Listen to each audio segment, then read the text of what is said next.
السلام علیکم۔ شفق YouTube channel کے ساتھ میں ہوں آپ کی ہوسٹ مہرما۔ جسٹس کھڑک سنگھ پٹیالہ کے مہاراجہ کے ماموں تھے۔ ایک لمبی چوڑی جاگیر کے مالک تھے۔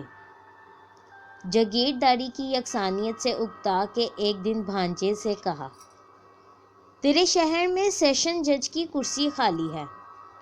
اس دور میں سیشن جج کی کرسی کا آرڈر انگریز وائسرائے جاری کرتے تھے۔ تو لاٹ صاحب کے نام لکھوا لیتا ہوں اور تو لاٹ صاحب کے نام چٹھی لکھ دے اور میں سیشن ججی کا پروانہ لے آتا ہوں۔ مہاراجہ سے چٹھی لکھوا کے مہر لگوا کر ماموں لاٹ صاحب کے سامنے حاضر ہو گئے۔ وائسرائے نے پوچھا، نام؟ بولے کھڑک سنگھ۔ تعلیم؟ بولے کیوں سرکار، میں کوئی اسکول میں بچے پڑھانے کا آرڈر لینے آیا ہوں۔ وائسرائے ہنستے ہوئے بولے، سردار جی قانون کی تعلیم کا پوچھا ہے، آخر آپ نے اچھے بروں کے درمیان تمیز کرنی ہے، اچھوں کو چھوڑنا ہے، بروں کو سزا دینی ہے۔ کھڑک سنگھ مونچھوں کو تاؤ دے کر بولے، سرکار اتنی سی بات کے لیے گدھا بھر وزن کی کتابوں کی کیا ضرورت ہے؟ یہ کام میں برسوں سے پنچایت میں کرتا آیا ہوں اور ایک نظر میں اچھے برے کی تمیز کر لیتا ہوں۔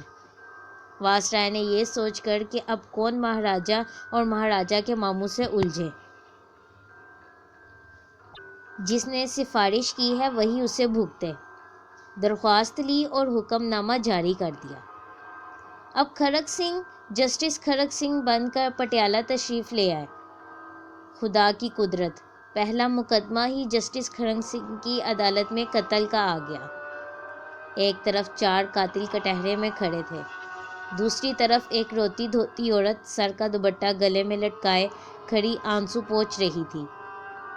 جسٹس کھڑک سنگھ نے کرسی پر بیٹھنے سے پہلے دونوں طرف کھڑے لوگوں کو اچھی طرح دیکھ لیا۔ اتنے میں پولیس آفیسر آگے بڑھا، جسٹس کھڑک سنگھ کے سامنے کچھ کاغذات رکھے اور کہنے لگا، مائی لارڈ، یہ عورت کرانتی کور ہے اور اس کا کہنا ہے کہ ان چاروں نے مل کر اس کی آنکھوں کے سامنے اس کے خاوند کا خون کیا ہے۔ کیوں مائی؟ جسٹس کھڑک سنگھ نے پولیس افسر کی بات بھی پوری نہیں سنی اور عورت سے پوچھنے لگے، کیسے مارا تھا؟ عورت بولی، سرکار جو دائیں طرف کھڑا ہے اس کے ہاتھ میں برچھا تھا، درمیان والا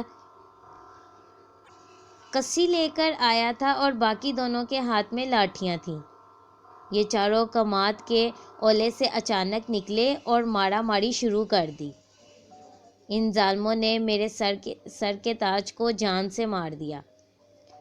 جسٹس کھڑک سنگھ نے مونچھوں کو تاؤ دے کر غصے سے چاروں ملزموں کو دیکھا اور کہا، کیوں بھائی، تم نے بندہ مار دیا؟ نہ جی نہ، میرے ہاتھ میں تو بیلچہ تھا، کسی نہیں، ایک ملزم بولا۔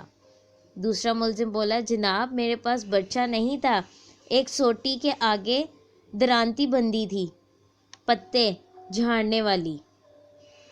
جسٹس کھڑک سنگھ بولے، چلو جو کچھ بھی تمہارے ہاتھ میں تھا وہ تو مر گیا نا، پر جناب ہمارا مقصد تو اسے مارنا نہیں تھا، نہ زخمی کرنا تھا۔ تیسرا ملزم بولا۔ جسٹس کھڑک سنگھ نے کاغذوں کا پلندہ اپنے آگے کیا اور فیصلہ لکھنے ہی لگے تھے کہ ایک دم سے عدالت کی ایک کرسی سے کالے کوٹ والا آدمی اٹھ کر تیزی سے سامنے آیا اور بولا، مائی لارڈ، آپ پوری تفصیل تو سنیں، میرے یہ موکل تو صرف اسے سمجھانے کے لیے اس کی زمین پر گئے تھے، ویسے وہ زمین بھی ابھی مرنے والے کے نام منتقل نہیں، اس کے مرے باپ سے، ان کے ہاتھوں میں تو صرف ڈنڈے تھے، ڈنڈے بھی کہاں، وہ تو کماد سے توڑے ہوئے گنے تھے۔ ایک منٹ۔ جسٹس کھڑک سنگھ نے کالے کوٹ والے کو روکا اور پولیس افسر کو بلا کر پوچھا، یہ کالے کوٹ والا کون ہے؟ سرکار یہ وکیل ہے، ملزمان کا وکیل، صفائی، پولیس افسر نے بتایا۔ یعنی یہ بھی انہی کا بندہ ہوا نا جو ان کی طرف سے بات کرتا ہے؟ جسٹس کھڑک سنگھ نے وکیل سے کہا، ادھر کھڑے ہو جاؤ۔ قاتلوں کے ساتھ اتنی بات کی اور کاغذوں کے پلندے پر ایک سطری فیصلہ لکھ کر دستخط کر دیے۔ جسٹس کھڑک سنگھ نے فیصلہ لکھا تھا کہ 4 قاتل اور 5واں ان کا وکیل، پانچوں کو پھانسی پر لٹکا دیا جائے۔ پٹیالے میں تھرتھلی مچ گئی۔ اوئے بچوں، کھڑک سنگھ آ گیا ہے جو قاتل کے ساتھ وکیل کو بھی پھانسی دیتا ہے۔ کہتے ہیں جب تک جسٹس کھڑک سنگھ سیشن جج رہے پٹیالہ ریاست میں کوئی قتل نہیں ہوا۔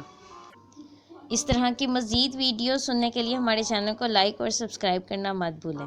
شکریہ۔